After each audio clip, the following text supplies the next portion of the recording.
মাছ ভাজা হচ্ছে।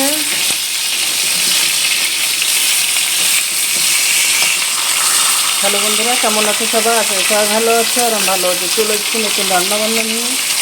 এদিকে কাঁচকলা কেটে রেখেছি, কাঁচকলা দিয়ে মাছের ঝোল। মশলা মশলা পেস্ট করে নিয়েছি, আদা, কাঁচা লঙ্কা, জিরে, ধনে আর রয়েছে টমেটো। গরম হয়েছে, তেজপাতা, শুকনো লঙ্কা দিয়ে আর দিয়ে দিলাম জিরে, গোটা জিরে দিয়েছি, ভালো করে নেড়ে চেড়ে নিলাম। এবার কলাগুলো দিয়ে দেবো, কাঁচকলা। এই যে নুন হলুদ দিয়ে দিলাম, একটু ভাজা হয়ে গেলে মশলা। এই যে বন্ধুরা, কলাগুলো ভাজা হয়ে গেছে, কাঁচকলাগুলো। আর আমি এখন মশলা পেস্ট করে সবটা দিয়ে দিলাম। ভালো করে কষিয়ে নেব, ঠিক আছে? মশলা দিয়ে বন্ধুরা ভালো করে কষিয়ে নিয়েছি। এবার মশলা ধোয়া জল হয়ে গেছে, জল দিয়ে দিব।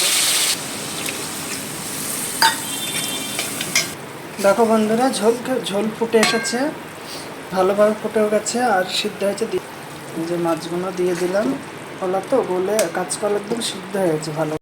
এই যে বন্ধুরা দেখো, ভালোভাবে ফুটছে, কি সুন্দর। বন্ধুরা তরকারি হয়ে গেছে আমার, রান্না বান্না। আমি এবার গ্যাসটাকে অফ করে পাতলা করে ঝোল করেছি কাঁচা কলা দিয়ে। এই যে বন্ধুরা, কত সুন্দর হয়েছে। আমার রান্না যদি ভালো লাগে লাইক কমেন্ট করে দিও, আর এভাবে রান্না করে খেয়ে দেখো। ভালো থাকবেন সবাই, সুস্থ থাকবেন। দেখা হবে নতুন ভিডিও। টাটা।